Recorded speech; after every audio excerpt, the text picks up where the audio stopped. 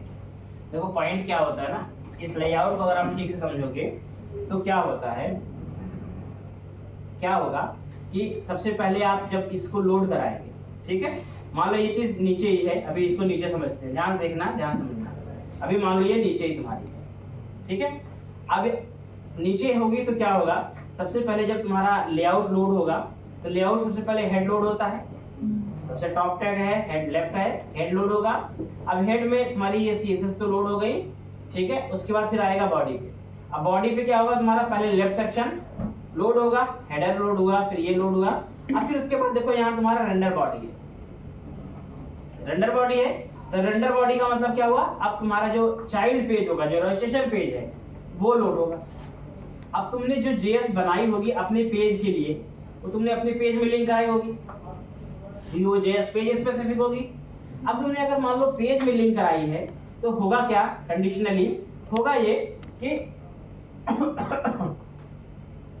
कि ये पेज तुम्हारा पहले लोड हो जाएगा, JS तुम्हारी पहले लोड हो जाएगी, और उसके बाद jQuery चूंकि नीचे लोड हो रही थे तो नीचे लोड होगी। अब होगा क्या कि तुम्हारी जो JS होगी उसमें तुमने jQuery यूज की है। अब होगा क्या कि jQuery तुम्हारी लोड बाद में हो रही है, तुम्हारी JS पहले लोड हो जा रही है, तो बोलेगा मुझे तो jQuery के बारे में पता नहीं है। तो जो तुम्हारी लाइब्रेरी होगी ना, जो तुम्हारा फाइल होगा वो एरर दे देगा, क्योंकि वो जब लोड होगा तब jQuery होगी नहीं, jQuery तो उसके जस्ट बाद लोड हो रही है, ठीक है। अब हेड में देने से क्या है, हमें श्योरिटी मिल गई कि फर्स्ट ये jQuery तो लोड हो ही जाएगी, उसके बाद ही हमारी कोई दूसरी फाइल लोड होगी, ठीक है। मेक श्योर क्या होता है कि जब कोई लाइब्रेरी किसी लाइब्रेरी पे डिपेंडेंट है, कोई फाइल किसी फाइल पे डिपेंडेंट है, तो ध्यान रहे पहले वो वाली फाइल लोड होनी चाहिए जिस पर वो डिपेंडेंट है। तो हमारा कोड जो होगा वो jQuery पर डिपेंडेंट होगा, मेक श्योर jQuery पहले लोड होनी चाहिए। अगर वो लोड नहीं हुई है तुम्हारे कोड पे चलने का कोई चांस ही नहीं बनेगा, चलेगा ही नहीं वो, क्योंकि वो तो बेसिक लाइब्रेरी उसके है ही नहीं, समझ में। इसलिए हमें इसको हेड में हमेशा टैग करना चाहिए। वैसे हेड में टैग करने से एक नुकसान भी होता है, ध्यान रखना। हेड में अगर आप कोई फाइल लिंक कराते हैं तो उसका एक ड्रॉबैक भी है, उसे भी समझना पड़ेगा, क्योंकि वो अननेसेसरी आप हर चीज को हेड में नहीं लिंक करा सकते, ठीक है। क्या नुकसान होता है, हेड जो टैग होता है HTML का, इसको हम क्या बोलते हैं, head tag contains the meta data of the page that are the invisible. कहने का मतलब हेड के अंदर अगर आप कुछ भी रखेंगे वो दिखाई नहीं देता है, लेकिन अंदर पेज में काम करता है, यूज होता है, ठीक। अब होगा क्या कि भाई हमने jQuery या लाइब्रेरी लोड करा दिया, तो हमारे पेज में अगर हेड प्रोसेस कर रहा है, यानी हेड टैग प्रोसेस कर रहा है, तो हमारा बॉडी लोड नहीं होगा, क्योंकि हेड के बाद बॉडी लोड होता है। तो क्या होगा कि अगर मान लो हमने कोई ऐसी लाइब्रेरी लोड करा दिया जिसे लोड करने में मान लो 40 सेकंड लग रहा है, तो 40 सेकंड अगर हेड प्रोसेस करेगा तब 40 सेकंड तक पेज पे हमारे कुछ दिखाई नहीं देगा, तो हमारा पेज का लोड टाइम बढ़ जाएगा, ठीक है। तो पेज का लोड टाइम ना बढ़े, इसलिए हर चीज को हेड के अंदर आपको नहीं रखना है। जो चीज जरूरी समझ में आ रही है कि भाई ये तो चाहिए ही चाहिए, इसके बिना काम नहीं चल सकता, कर लो हेड में, अदरवाइज सब चीजों को हेड में ना करे तो बेटर है फॉर परफॉर्मेंस पर्पस। क्लियर है। इंटरव्यू में आप आगे चल के आपसे पूछते भी हैं कहाँ लिंक कराना चाहिए, क्यों कराना चाहिए, क्या फायदा है, क्या नुकसान है, ठीक है। इसलिए मैंने इसको यहाँ पे टैग कर दिया। अब क्या करते हैं, अपने एक लाइब्रेरी आई मीन JS बना लेते हैं। तो JS फोल्डर के अंदर ही क्या करेंगे, एक ऐड कर लेते हैं। पहले तो एक नया नॉर्मल JS ऐड कर लेते हैं। इधर से सर्च करोगे जावास्क्रिप्ट फाइल मिल जाएगी आपको। यहाँ क्या करते हैं, इसका नाम दे देते हैं क्या, employee.js, ठीक है, employee.js। अब इस JS को मैं लिंक कहाँ कराऊंगा, रजिस्ट्रेशन के अंदर, जस्ट बॉटम, यहाँ पर नीचे रजिस्ट्रेशन के अंदर आप यहाँ से लिंक करा देंगे। अरे ये तो अजीब सा लिंक बन गया, एक काम करते हैं, इसको स्क्रिप्ट टैग से लिंक कराते हैं। स्क्रिप्ट src और www के अंदर है JS, और JS के अंदर क्या है, employee डॉट, सही पाथ बनेगा। मैंने इस पाथ पे क्या किया, लिंकेज कर दिया। अब दूसरी चीज ये है, एक काम करते हैं, इसमें एक हम लोग मैसेज डाल देते हैं अलर्ट, देखते हैं मेरी जीएस लोड हो रही है या फिर नहीं हो रही है, इतना चेक करना है मुझे इस पेज पे। अगर ये मैसेज आ गया तो इसका मतलब मेरी जीएस सही से लिंक हो गई है, मैसेज नहीं आया मतलब नहीं लिंक हुई है, लिंकेज ठीक है, हेलो मैसेज आ गया, अब ओके। अब एक काम करेंगे, यहाँ पर सबसे पहले हम एक वर्डेशन का फंक्शन बनाएंगे। वर्डेशन फंक्शन हमारा अभी फिलहाल के लिए क्या बनेगा, अभी हम जो बनाएंगे उसमें केवल ये देखेंगे कि अगर हमारे फील्ड की वैल्यू खाली है, ब्लैंक है, ठीक है, तो एरर मैसेज थ्रो कर देगा बस। कैसे करना आपको होगा, एक फंक्शन बनाएंगे, जावास्क्रिप्ट का फंक्शन आपको बनाना है, इसमें jQuery मिक्स करके लिखना होगा, ठीक है। हमने कहा फंक्शन रिक्वायर्ड टेक्स्ट फील्ड, इसका नाम दिया, इसके इनपुट पैरामीटर आपका क्या लेंगे फंक्शन के, सबसे पहले होगा कंट्रोल आईडी, क्या लेना है आपको, सबसे पहले कंट्रोल आईडी लेना है, भाई कौन सा फील्ड है उसकी आईडी चाहिए, क्योंकि ये जेनरिक फंक्शन बना रहे हैं हम, ये फंक्शन आपके फॉर्म में या आपके प्रोजेक्ट में जितने भी फॉर्म होंगे, जितने भी टेक्स्ट बॉक्स होंगे, सबके लिए एक ही फंक्शन काम करेगा। पूरे प्रोजेक्ट में सभी टेक्स्ट बॉक्सेस, सभी फॉर्म्स के लिए एक ही फंक्शन बनाएंगे हम, बिकॉज ऑफ जेनरिक सिस्टम तैयार कर रहे हैं ताकि इन फ्यूचर मेंटेन करने में बिल्कुल आसान हो। कल को कोई चेंज आता है, बस एक चेंज मारो सब जगह अपडेट हो जाएगा, ठीक है। तब इसलिए एक ही फंक्शन बनाऊंगा, उसी को सब जगह यूज करके आपको दिखाऊंगा, उसी में एनहांसमेंट करेंगे। तो कंट्रोल आईडी ले लिया, पहली चीज मैंने ले लिया, दूसरी चीज क्या ले लिया यहाँ पर, एरर मैसेज दे दिया, ठीक है। अभी केवल दो चीज हम लोग ले रहे हैं यहाँ पर, इसके अंदर फंक्शन बना दिया हमने। अब क्या करते हैं, सबसे पहले वेरिएबल लेते हैं, वेर, सबसे पहले यहाँ पर एक फील्ड ले लेंगे आईडी, वेरिएबल आईडी ले लिया। अब जब कंट्रोल की आईडी बनती है, भाई jQuery में जैसे मान लो कोई एलिमेंट अगर मुझे एक्सेस करना होता है, jQuery यूज किया आप लोगों ने, बिल्कुल यूज नहीं किया है, पहले तो jQuery पढ़ लो थोड़ी सी, पहले थोड़ी jQuery बता दो, सिंटैक्स बता दो एटलीस्ट उसका कैसे काम करती है, उसके बाद समझ आते हैं, इस फंक्शन को बताऊंगा, ठीक है। देखो jQuery का बेसिक सब सिनेरियो क्या होता है, अगर मैं jQuery को डिफाइन करना चाहूँ तो jQuery को आप क्या बताओगे, jQuery is the client side JavaScript library, okay,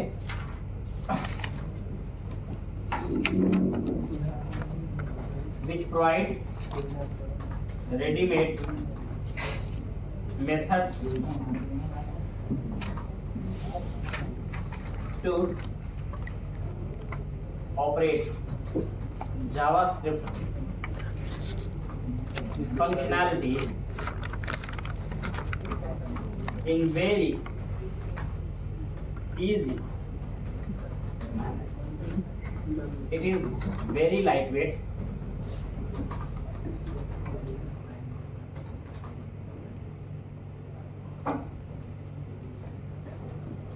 So it can easily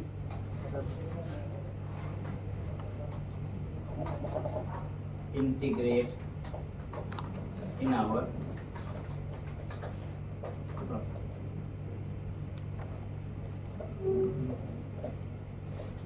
jQuery as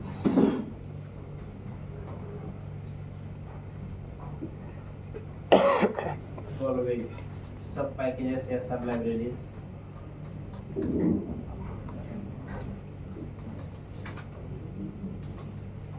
jQuery, just like jQuery UI is the jQuery.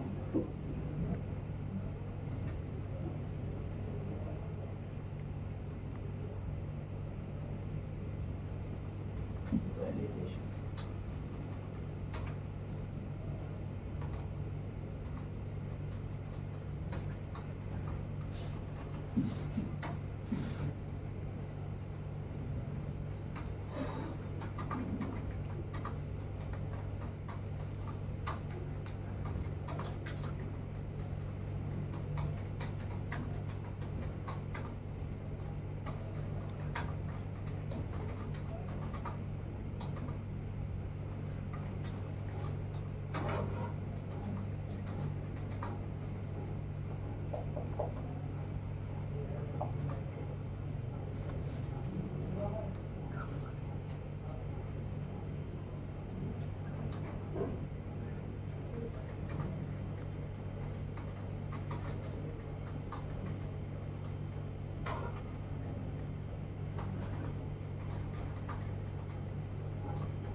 बहुत बेसिक बातें सबसे पहले समझनी है हमें jQuery में।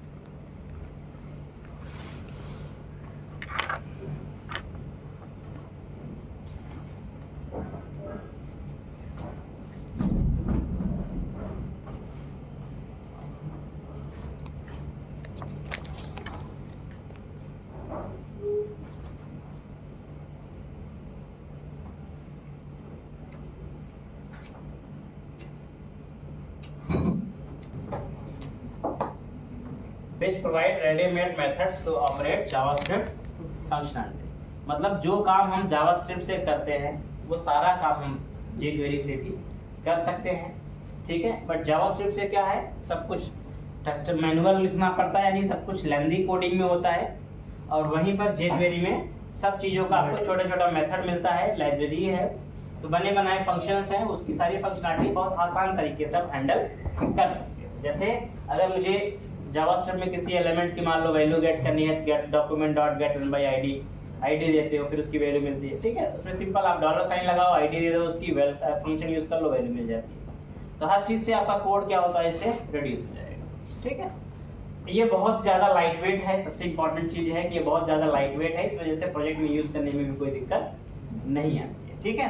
सो it can easily integrate in our project. jQuery की कुछ सब लाइब्रेरीज भी हैं, अगर आपको jQuery में ज़्यादा फंक्शनलिटी चाहिए तो jQuery के साथ साथ आप ये jQuery की बाकी लाइब्रेरीज भी इस्तेमाल कर सकते हो।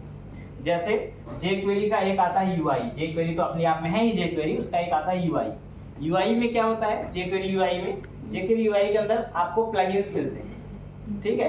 प्लगइन्स का मतलब जैसे बूटस्ट्रैप में आपको बहुत सारे प्लगइन मिलते हैं, फॉर्म मिलता है, पॉपअप मिलता है, ठीक है, टैग मिलता है, नेविगेशन बार मिलता है, ये सारे प्लगइन्स हैं, ठीक है। लेकिन बूटस्ट्रैप के प्लगइन में बहुत सारे फंक्शनल हैं, बहुत सारे नॉन फंक्शनल हैं।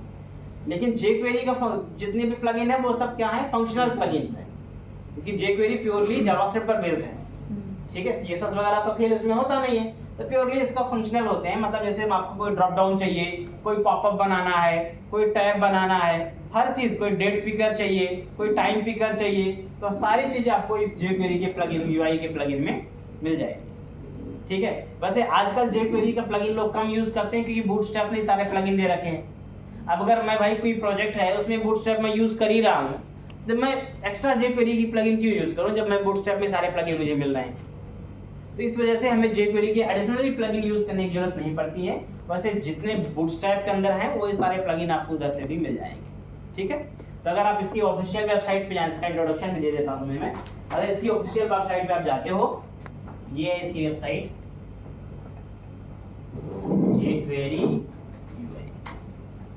jQuery.com इसकी वेबसाइट है, ठीक है।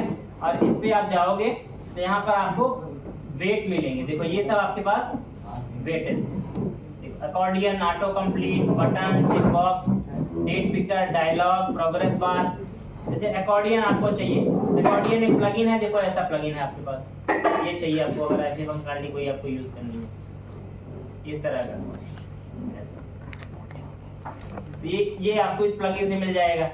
ऑटो कंप्लीट में क्या होता है, जैसे मैंने कोई एक दो कैरेक्टर टाइप किया, ऑटोमेटिक ऐसे इंटेलिजेंस आ जाता है, मैंने क्लिक कर दिया, ले लेता है वो, ठीक है। ये ऑटो प्लग जो बेसिकली प्लगइन होते हैं ये, तो आप ऐसे भी चीज़ों को आप इम्प्लीमेंट कर सकते हो।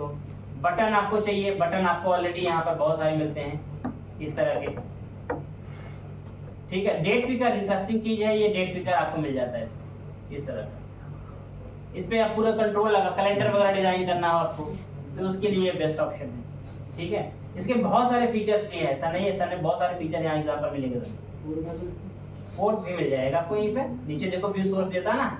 जैसे मुझे डायलॉग यूज करना है, देखो डायलॉग आपको मिला, कोड यूज चाहिए आपको, देखो व्यू सोर्स कोड यहाँ नीचे दिया हुआ है, इस पे क्लिक करोगे ये पूरा कोड खुल के आ जाएगा, सिंटैक्स के साथ इंटीग्रेट कर लो, ठीक है। कोई भी अकॉर्डियन आपको चाहिए, कुछ भी चाहिए, कोई भी, मान लो प्रोग्रेस बार चाहिए आपको, मेनू चाहिए, ये प्रोग्रेस बार है आपका, कोड चाहिए ले लो, डाउनलोड का चाहिए आपको, सबको देखो अलग अलग मिल जाएगा आपको यहाँ पे। ये सब कुछ चीजें आप इंटीग्रेट कर सकते हो प्रोजेक्ट के अंदर बहुत ही आसानी से इस प्लगइन के थ्रू। ठीक है, इस पे अगर आप सर्च करोगे इसमें आपको बहुत सारी चीजें मिलेंगी। अगर आपको प्रोजेक्ट के अंदर कुछ भी इंटीग्रेशन करना है तो यहाँ से तो मिल जाए। ये jQuery का अपना यूआई का, ठीक है। दूसरी चीज बताता हूँ मैं, ये कोई jQuery यूआई हो गया, इसी का प्लगइन है। तीसरी चीज क्या है, jQuery का वैलिडेशन। अगर आपको jQuery वैलिडेशन करना है तो jQuery वैलिडेशन तो की लाइब्रेरी तो जब आप प्रोजेक्ट बनाते हो नया टेम्पलेट वाला, तो उसके अंदर already jQuery plus jQuery validation की लाइब्रेरी इंस्टॉल होके आ जाती है। तो jQuery वैलिडेशन तुम्हारे पास सिस्टम पहले से है ऑलरेडी, ये भी एक लाइब्रेरी है जो फॉर्म वैलिडेशन के लिए बनाई गई है। ठीक है, jQuery मोबाइल, अगर आपको मोबाइल एप्लीकेशन डेवलप करनी है उसमें jQuery इस्तेमाल करना है तो क्या यूज करोगे, jQuery मोबाइल। ठीक है, मोबाइल वालों के लिए है jQuery डेटा टेबल। ये थोड़ा सा इंटरेस्टिंग प्लगइन है, यूजेबल ज्यादा है। ठीक है, jQuery डेटा टेबल एक ऐसा प्लगइन है जो बेसिकली आपको टेबल प्रोवाइड करता है। ठीक है, जैसे आप CRUD ऑपरेशन करते हैं तो अगर नेचुरली क्या होता है कि हम CRM पे काम कर रहे हैं या किसी प्रोजेक्ट पे काम कर रहे हैं, तो वहाँ पर हमारा जितना भी बैकएंड होता है उसमें सब डेटा CRUD ऑपरेशन टेबल के फॉर्म होते हैं। अब टेबल में केवल क्रिएट अपडेट डिलीट भी नहीं होता है, इसके अलावा भी बहुत फीचर होते हैं, जैसे सर्च करना है, शॉर्टिंग करनी है, कितने रिकॉर्ड पर पेज दिखाने हैं, पेजिनेशन करना है, बहुत सारी फंक्शनलिटी होती है। ठीक है, हाँ, उसे एक्सपोर्ट करना है PDF में, एक्सेल में, ठीक है, CSV में, तो वो सब चीजें होती हैं। तो अब वो सब चीजें अगर मैं बोलूँ आपको कोड इंप्लीमेंट करने के लिए तो शायद आपके लिए बहुत बड़ा काम होगा। ठीक है, तो इसका एक सिंगल सोल्यूशन आपको अब मिलता है jQuery डेटा टेबल। तो इस प्लगइन को अगर हम इस्तेमाल करते हैं तो यह कंप्लीट आपको एक ही पैकेज से सारा सॉल्यूशन आपको दे देगा। आप टेबल बनाओ, सर्चिंग करो, शॉर्टिंग करो, पेजिनेशन करो, एक्सपोर्ट करो, जो भी करना चाहो सब कुछ इसी से हो जाएगा। ठीक है, तो इस प्लगइन को हम आप दिखाएं आपको तो कुछ ऐसा बिहेवियर मिलता है। काफी एडवांस प्लगइन है ये, और सबसे बड़ी बात फ्री है। ये फ्री होने की वजह से इंडस्ट्री के अंदर इसका यूज बहुत ज्यादा है। ये देखो, ये प्लगइन है, ये इसका टेबल का स्ट्रक्चर है। इसमें तुम्हें मिलेगा सब कुछ, देखो एक्सपेंडेबल भी रहेगा, ये सर्चिंग भी काम करेगी, सर्चिंग भी चल रही है, पेजिनेशन भी चल रहा है, शॉर्टिंग भी चल रही है। तो ये सब कुछ ऑल इन वन है, एक ही पैकेज सब कुछ मिल जाता है। ठीक है, प्रोजेक्ट के अंदर हम लोग 80% 90% केस में ये यूज करते हैं। हालांकि इस तरह की कई लाइब्रेरी मार्केट में अवेलेबल है, केवल एक सिंगल नहीं है, बहुत सारी अवेलेबल है, लेकिन मोस्ट पॉपुलर यही है क्योंकि ये फ्री है। दूसरी लाइब्रेरीज पे आप जाएंगे तो उसमें से क्या होता है कि बेसिक फीचर फ्री होता है, थोड़ा अच्छा चाहिए आपको तो प्रीमियम लेना पड़ेगा। तो इसमें क्या है, ये पूरी तरह से फ्री है, इस वजह से इसको ज़्यादा लोग प्रेफर करते हैं, ज़्यादा इंडस्ट्री में यूज़ करते हैं। ठीक है, ये सब jQuery के अपने क्या है, मतलब पैकेज हैं, लाइब्रेरीज हैं, सब लाइब्रेरीज मान लो इनको, लेकिन ध्यान रहे ये सब अगर इनमें से कोई भी यूज़ करना है तो फर्स्ट सबसे पहले jQuery आपके पास होनी चाहिए।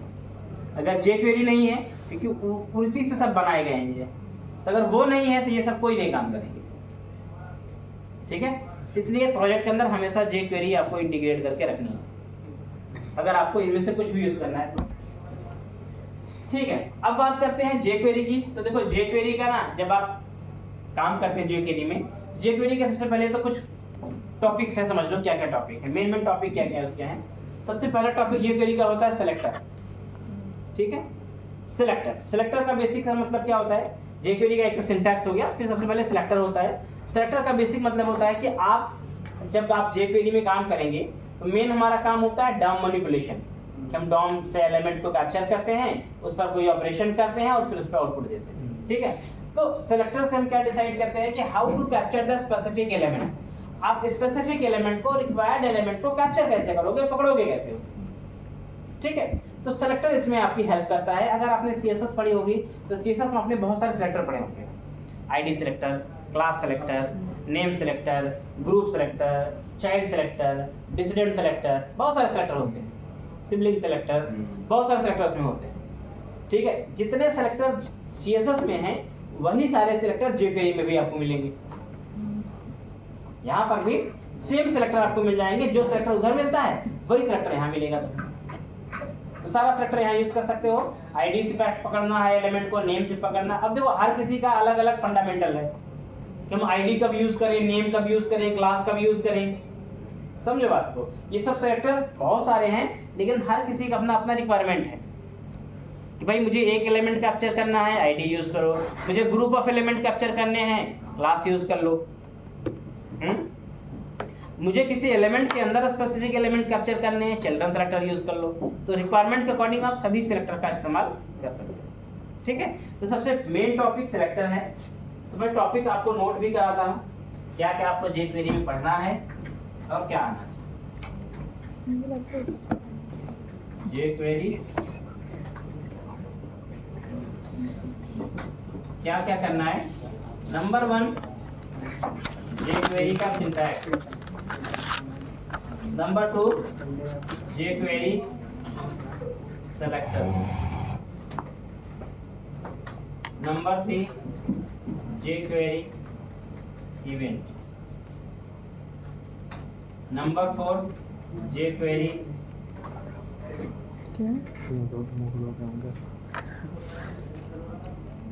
Effects. Number 5 jQuery DOM methods.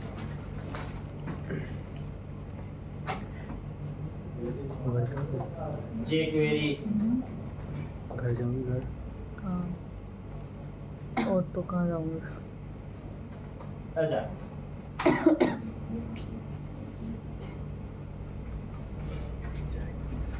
बस ये 5-6 टॉपिक्स हैं जो समझने हैं।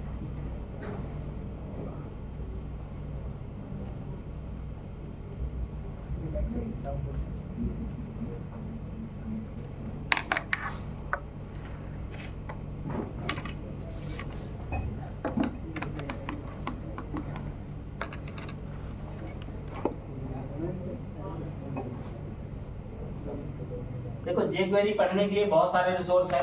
वैसे तो इसकी ऑफिशियल वेबसाइट है jquery.com। ये इसकी ऑफिशियल वेबसाइट है जहां से आप जेक्वेरी को देख सकते हो या पढ़ सकते हो या यूज कर सकते हो, डाउनलोड वगैरह कर सकते हो, ठीक है। और एक डॉक्यूमेंटेशन यहाँ पे पड़ी हुई है, तो आप इस डॉक्यूमेंटेशन की हेल्प ले सकते हो। इसके अलावा आप W3 स्कूल पे जेक्वेरी फॉलो कर सकते हो, वहाँ बहुत आसान तरीके से दिया गया है, उससे ज़्यादा कुछ चाहिए होता नहीं। इसकी साइट पे जाकर यहाँ आपको बेसिक से बताएगा और सारी चीजें यहाँ पर आपको सारे मेथड इवेंट जितने भी होते हैं ना ये सब बता देगा। तो यहाँ से भी हेल्प ले सकते हो जेक्वेरी पढ़ने के लिए। और ये आपके पास, और ये तो ऑफिशियल डॉक्यूमेंटेशन है, बेस्ट पार्ट है ये। लेकिन इस पार्ट में बहुत ज़्यादा कंटेंट है, तो आप इसमें तो आप डिपेंड ड्राइव करना पड़ेगा। बेस्ट यही है कि W3 स्कूल वगैरह से आप हेल्प ले लो, ठीक है। बेसिक अवेयरनेस आपको यहीं से देनी है, और फिर उसके बाद धीरे धीरे करके आप जब पढ़ते जाओगे समझते जाओगे तो इसे यूज करते जाओगे। देखो सबसे इम्पोर्टेंट चीज है कि जब जेक्वेरी हम लोग यूज करते हैं तो सबसे पहले होता है जेक्वेरी का सिंटैक्स, कैसे कोड लिखा जाए जेक्वेरी का, ठीक है। तो देखो जेक्वेरी का सिंटैक्स या कोड लिखने के लिए सबसे पहले हमें एक इवेंट का इस्तेमाल करना होता है। जेक्वेरी के जितने भी मेथड है, सबसे इम्पोर्टेंट चीज है $साइन से स्टार्ट होते हैं। जेक्वेरी ने अपने जितने मेथड बनाए हैं सभी $साइन बनाए हैं। तो अभी मुझे कोई भी मेथड कॉल करना इनका है, इस तरह से चलेगा डॉक्यूमेंट डॉट रेडी। देखो ये एक इवेंट है, इसको समझा देता हूँ, उसके बाद फिर आगे कोड करते हैं। जावास्क्रिप्ट में आपने एक चीज पढ़ी है, कॉल बैक फंक्शन पढ़ा है। कॉल बैक क्या होता है?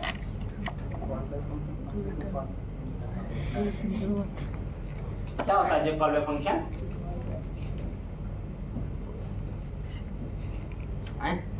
सर उसके अंदर हम एक फंक्शन पास करते हैं। तो है, ठीक है। होता क्या है, पढ़ा था? तो आए नहीं थे क्लास में? नालायक। अंदर फंक्शन को ऐसा पैरामीटर यूज करते हैं। अंदर फंक्शन को ऐसा पैरामीटर यूज करते हैं। क्यों यूज करते हैं?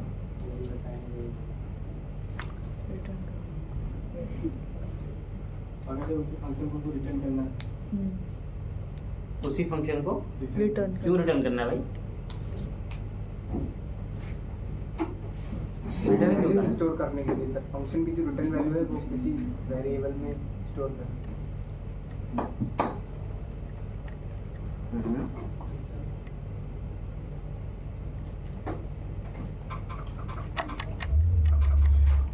तो एरो फंक्शन नहीं, एरो फंक्शन अभी एरो देखो कॉल बैक फंक्शन को डिफाइन कैसे करते हैं, सिंपल समझे। क्वेरी एक्चुअल में क्या है, मैं इसलिए बता रहा हूँ, जे क्वेरी तुम्हारी जो है वो कॉल बैक पर ही बनी हुई है, इसमें जितने फंक्शन तुम्हें मिलेंगे सब कॉल बैक पे मिलेंगे, ठीक है। तो एक्चुअल में जे क्वेरी में या कॉल बैक को क्या बोलते हैं, call back function is the function which pass as a argument, which pass as a argument of function. तो किसी फंक्शन के अंदर एज अ आर्गुमेंट कोई फंक्शन पास हो रहा है तो क्या कहलाता है, वो कॉल बैक फंक्शन कहलाता है।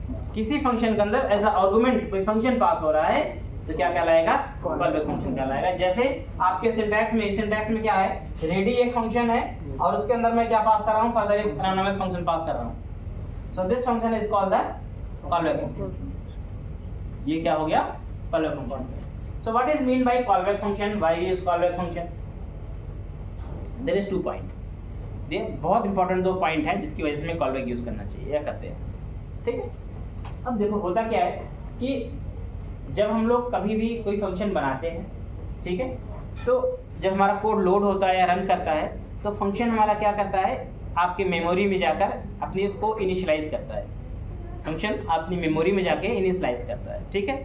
अब इनिशियलाइज करेगा, फंक्शन की साइज के अकॉर्डिंग उसकी मेमोरी इनिशियलाइज हो जाएगी, एलोकेट हो जाएगी, ठीक। अब देखो जावास्क्रिप्ट के अंदर क्या है, जावास्क्रिप्ट के अंदर कुछ ऐसा मैकेनिज्म तो है नहीं, C# जैसा एक ऑटोमेटिक गार्बेज कलेक्टर काम कर रहा है, मेमोरी क्लीनर चल रहा है, ठीक है। यहाँ प्रॉब्लम क्या होती है कि फंक्शन बन तो जाते हैं, इनिशियलाइज तो हो जाते हैं, बट वो ऑटोमेटिक डिस्ट्रॉय नहीं हो पाता, मेमोरी क्लीनर नहीं हो पाता, ठीक है। अब मेमोरी क्लीनर नहीं होता तो पंगा क्या हो जाता है कि मेमोरीज वो एक्यूपाई यूज में नहीं होते, फिर भी मेमोरी एक्यूपाई करके रखते हैं, ठीक है।